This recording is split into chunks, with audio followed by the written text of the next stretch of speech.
Hello everyone, Brian here with a supplemental tutorial video to my last Let's Play. In the last Let's Play I built a farm, an automated farm, and I'd like to show you exactly how it's built.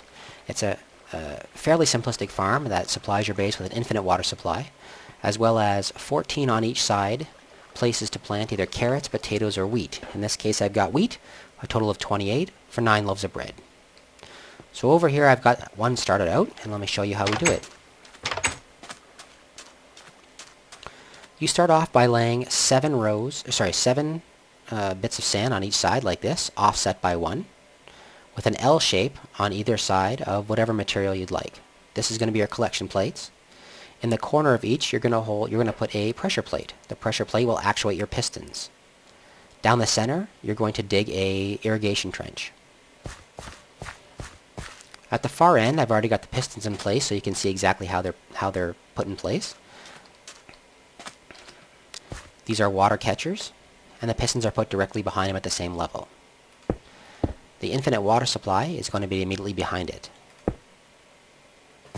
Afterwards, to build your infinite water supply, you simply build up 3.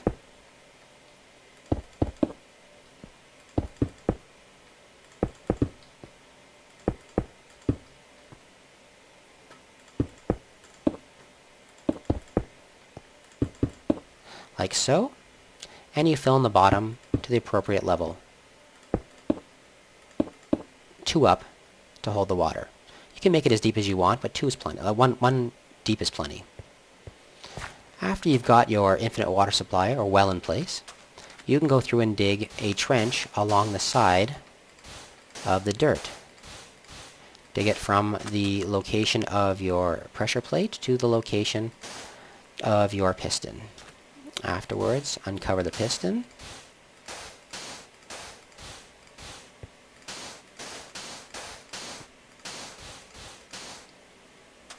And lay out redstone from the pressure plate all the way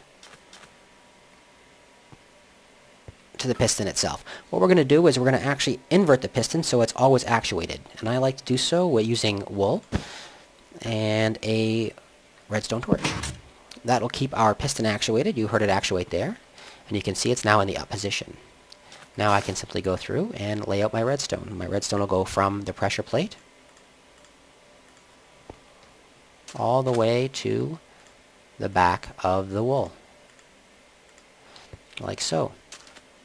Once you've got it in place, standing on the piston should cause standing on the pressure plate should cause the piston to actuate. Let's do it on the other side as well. Dig all the way back to the piston.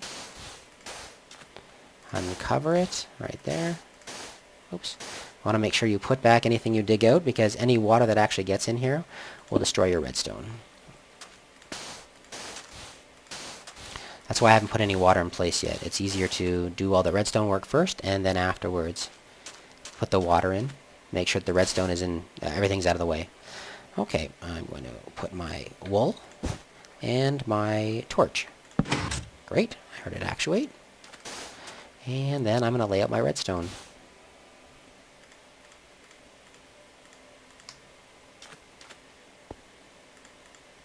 Okay, stepping on top, and I can get it to work. Great. Afterwards, make sure you cover up your trench right away to make sure that no water gets into it. This is going to be your retaining wall anyway, so put it in place.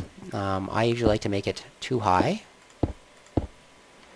2 to 3 high to make sure that we don't lose any wool. 3 high will work best.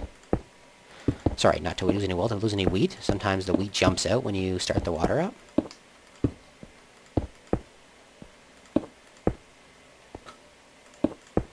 Okay. Same thing on the other side. Hide your trench. Like so. Get up there.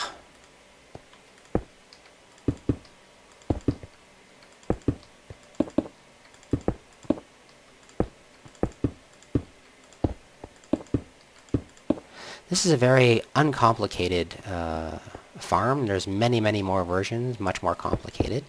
Afterwards, you can add decoration as you please. Okay, now we're ready to add our water. Water is added in each corner to create your infinite spring. One there and one there. That'll give me a still water. As well, water is added here to create an irrigation channel. Afterwards, we're going to go through the middle and we're going to cover it up, again with the stone of our choice, or the building material of our choice. Great, and then that's pretty much the entire thing. The rest of it's just decoration. I like to add a couple of stairs, right side up, a couple of stairs here, right side up, like so. As well, I like to typically add a chest located about here, and that chest then allows me to keep things like my extra seeds or my hoe, etc. Anything I'm going to need for farming. And afterwards, fencing. Fencing goes around the edges and it prevents mobs from trampling your crops. It also prevents villagers or anybody else from like that from trampling your crops. So fencing's just wrapped around the edge.